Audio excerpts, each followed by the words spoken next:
वलीद खान बड़ी देर से बैठा हुआ है। हाँ जी वलीद खान। जी सर। हारिस भाई अस्सलाम वालेकुम, क्या हाल है आपके? वालेकुम सलाम भाई, क्या कहना आवाज चाहेंगे? आ सही हदीसें जी आपने पढ़ी? हाँ हाँ जी, पढ़ी। मैंने सुनी कल ही जाए। आपका चैनल ज्वाइन की है और सारी वीडियोस देखी हैं एक ही दिन में। खैर, मेरा एक सवाल था कि मैं आजकल वैसे पढ़ रहा हूँ थ्योरी ऑफ एवोल्यूशन को ना, तो किताब भी मैंने ली हुई है युवल नोआ हरारी की। तो खैर, कुछ दिनों पहले मेरे एक नज़र से एक व्लॉग गुजरा है, शायद आपको भी पता हो, तैमूर सलाउद्दीन का, हाँ, जो उसका जिसमें जवाब तो उन्होंने, दिया हुआ अच्छा, उसका दिया हुआ है। क्योंकि उस आपने फिर वो गो थ्रू किए हैं आयतें 15-26 सूरत तो सजदा, है। और इसके बारे में आपका हाँ क्या ओपिनियन है? मुझे नहीं हाँ मिला आपका व्लॉग इस।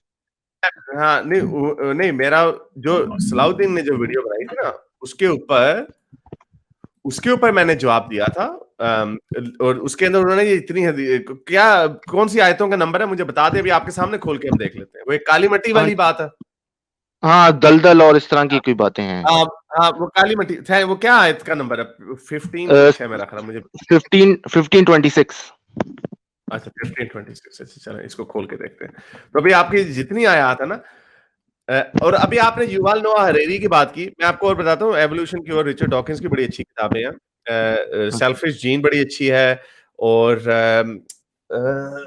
हाँ, the greatest show on earth, the greatest show on earth की आपको ऑडियो बुक यूट्यूब पे भी मिल जाएगी, उसको जरूर सुनिएगा। अच्छा मोटी किताब है काफी, लेकिन अच्छा आपको एवोल्यूशन समझनी आपको उसमें आएगी। और उसके बाद मजा लेने के लिए एक मैजिक ऑफ रियलिटी बड़ी छोटी सी किताब है, उससे अच्छा। आपको बड़ी बहुत ऐसे पॉइंट्स मिलेंगे जिससे आपको अंडरस्टैंडिंग मिलेगी। अब ये मैं और अब मैं आपको मेरा कहने का मकसद ये था कि आप जब इन किताबों को पढ़ते हैं, आप देखते हैं कि आपको साफ साफ बात बताई जाती है। जो कातिब होता है वो आपको साफ साफ दो टोक जुमले में बताने की कोशिश करता है कि वो क्या कहना चाह रहा है। वो पहेलियों में नहीं बात करता। तो अब आते हैं कुरान के ऊपर। जी तो ये कुरान की आयत है, इसको उर्दू में भी कर लेते हैं, मोहम्मद हिजाब का तर्जुमा भी देख लेते हैं, यूसुफ अली का भी देख लेते हैं, तो इन सारों में मौलाना जूनागढ़ी का भी देख लेते हैं। इसमें कहते हैं यकीनन हमने इंसान को काली और सड़ी हुई खिनखिनाती मट्टी से पैदा फरमाया। We created man from ringing clay from moulded slime, और we created man from sounding clay from mud moulded into shape.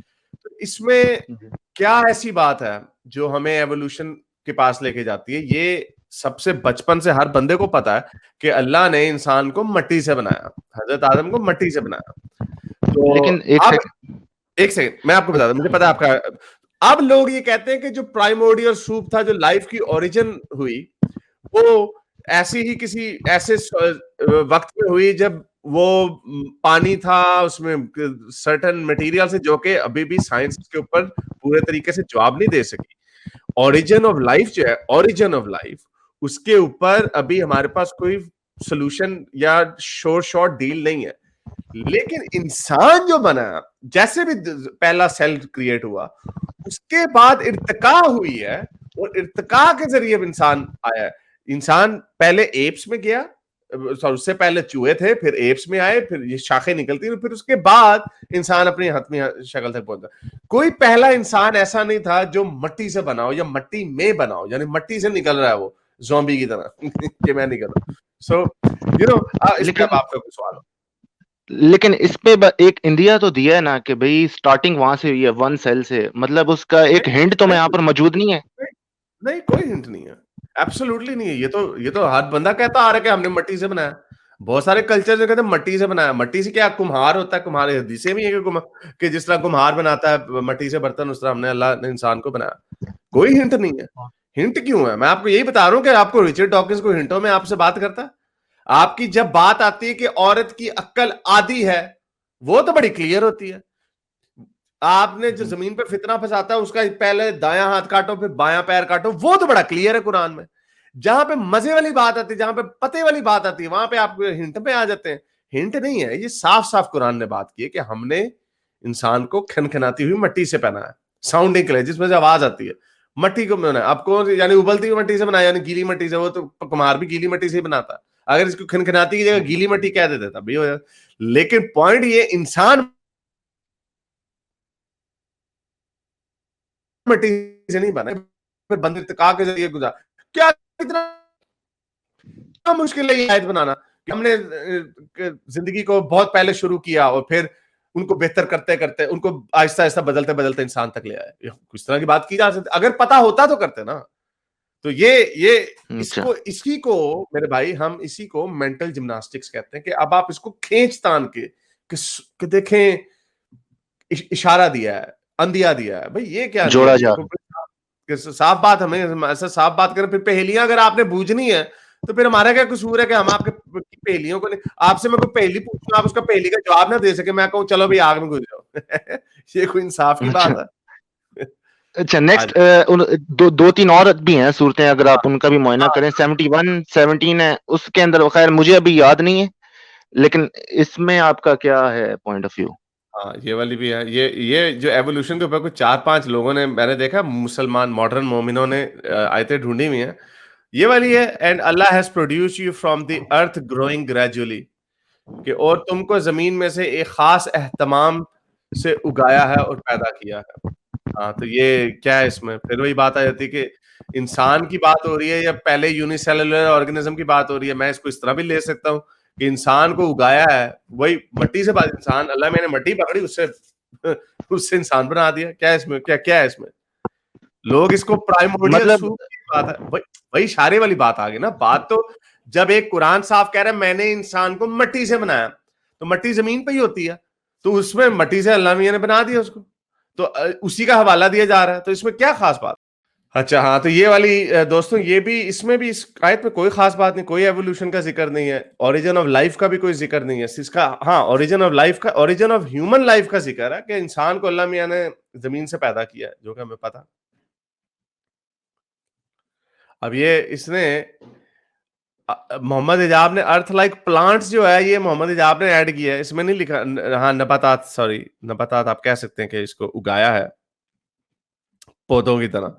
तो फिर वही बात आ जाती है, इसमें क्या है खास बात? आपने जमीन से मट्टी पकड़ी और आपने बना लिया। अब कुम्हार भी, अगर कुम्हार जो बर्तन बनाएगा वो भी यही कहेगा ना कि मैंने बर्तन को जमीन में से उगाया, जैसे जमीन से पौधे उगते हैं, उसने मट्टी पकड़ी, उसने आपके लिए डोंगा बना दिया। There is nothing special in that.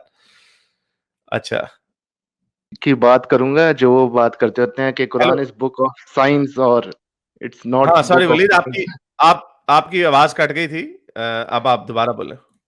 जी, मैं वैसे ही एक जाकिर नाइक यूनिवर्सिटी का एक ग्रेजुएट होने के तौर पे मैं एक उस पे यही बात कहूंगा जो वो कहा करते हैं कि Quran is a book of sine, it is not a book of science.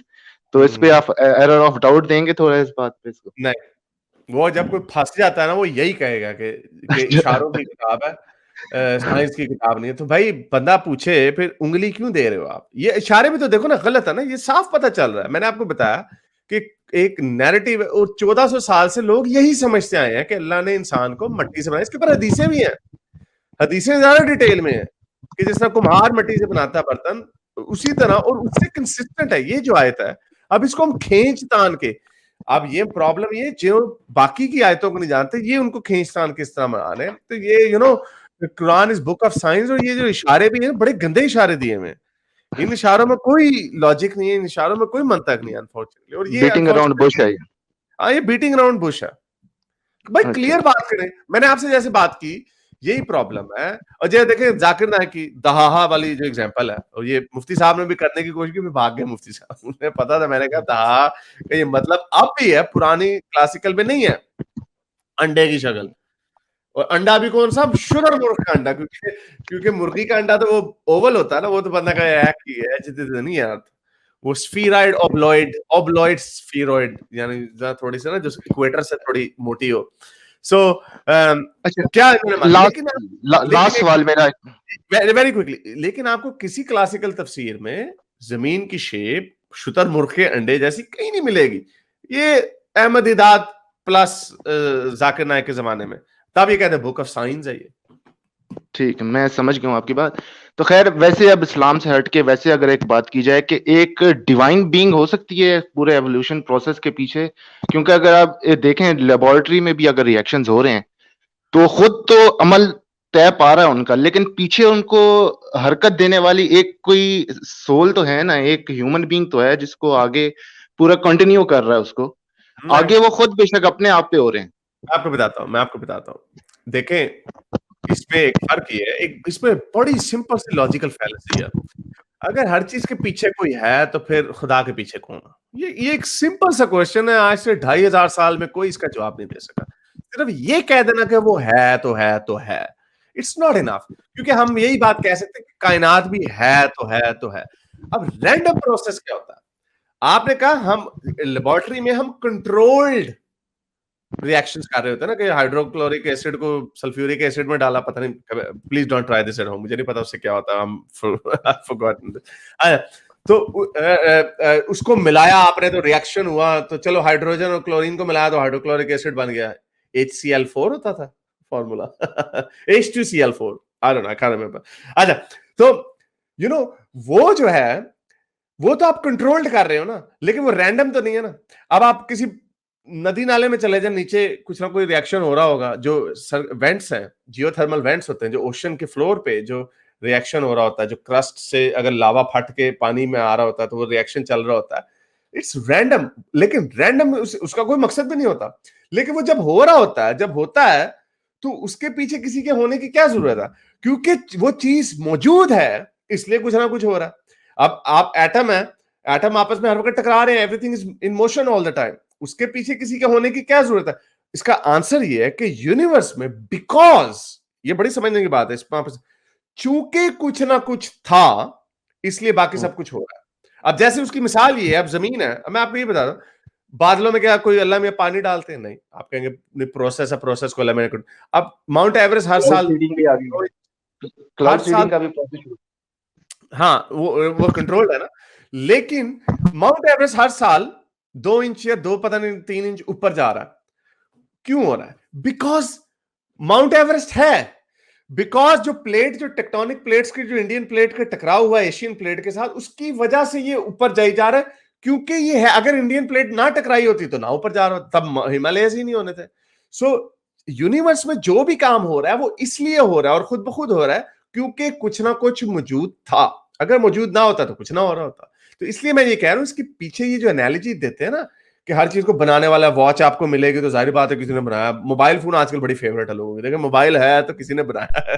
So you know, तो ये इसीलिए मैंने, ये मेरा ही आर्गुमेंट है, मैंने किसी को नहीं कहा, कि किसी से और से नहीं सुना। इसीलिए इट्स वेरी इंपॉर्टेंट कि आप ये डिफरेंस करें कि आर्टिफिशियल है या डिजाइन है। और यही देख लें, कितनी मजे की बात है, कायनात का बनाने वाला, इतनी खूबसूरत चीजें बनाने वाला, पहाड़ को देखें डब खड़ा होता, यू नो। आर्टिफिशियल चीज को देखो, उसकी एक सिमेट्री होती है, उसको एक तरीके से बनाया जाता है। पत्थर को देखें, डब खड़ा होता, कोई उधर गया उधर गया, व्हाई? क्योंकि किसी ने, बनाने वाले ने नहीं बनाया। गाड़ी को देखें, कितनी खूबसूरत होती है गाड़ी, उसकी डिजाइनिंग होती है जबरदस्त किस्म की। और कुदरती चीजों की कोई नहीं होती डिजाइनिंग। कुदरती चीजें खुद ब खुद हो रही होती है, जरूरत की बुनियाद पे हो रही होती हैं, किसी की डिजाइन की वजह से नहीं हो रही। अब जरूरत ही है। अब मिनरल, आपके पास सर एक सेकंड मुझे म्यूट पे करना पड़ेगा। मिनरल्स जो है, मिनरल्स जब लाखों साल पड़े रहते हैं तो वो फिर पत्थर बन जाते हैं। तो मिनरल्स जब इकट्ठे होते हैं तो उसको जहां जहां जगह मिली होती है, उसी तरह का डब खड़ा बसा पत्थर बन जाता। उसके क्या मकसद है? वो पत्थर का मकसद ये था, आज से लाखों साल पहले जो पत्थर बना, उसका पत्थर ये था कि हमें नजर आता, हम किसी कुत्ते को मार दे, जमीन से उठा के जो मार देते। सो और पहाड़ों का भी यही सिस्टम है, जो जिस तरफ जा सका, जो उसको जिधर जगह मिली वो बन गया। सो इसके पीछे सोच नहीं है, इसके पीछे रैंडम प्रोसेसेस हैं। और इसमें मुझे तो नहीं लगता इसमें कोई मुश्किल है समझने वाली बात। Okay okay, I got your point. खैर अभी मैं सारा कुछ इसको समझने की कोशिश कर रहा हूँ, मजीद इंशाल्लाह हुआ तो आपसे बात किया करूँगा। चले आप इसको पढ़ते नहीं। और ये जो आर्गुमेंट्स है, जैसे मैंने बताया, एक मैजिक ऑफ रियलिटी मैं हर बंदे को रेकमेंड करता हूँ। गॉड इल्यूजन तो चलो उसको छोड़ो अभी आप, लेकिन अगर आपने एवोल्यूशन को समझना है तो the greatest show on earth को पढ़ें। ओके वो आपको ठीक मिल है, जाएगी। ये मैंने, चले, बहुत शुक्रिया, okay thank you. Okay, alright, that was Waleed. मेरे इस नेक काम को जारी रखने के लिए मुझे पेपैल या पेट्रियन पे जरूर सपोर्ट कीजिए, ताकि मैं अपना पैगाम ज्यादा से ज्यादा लोगों तक पहुंचा सकूं।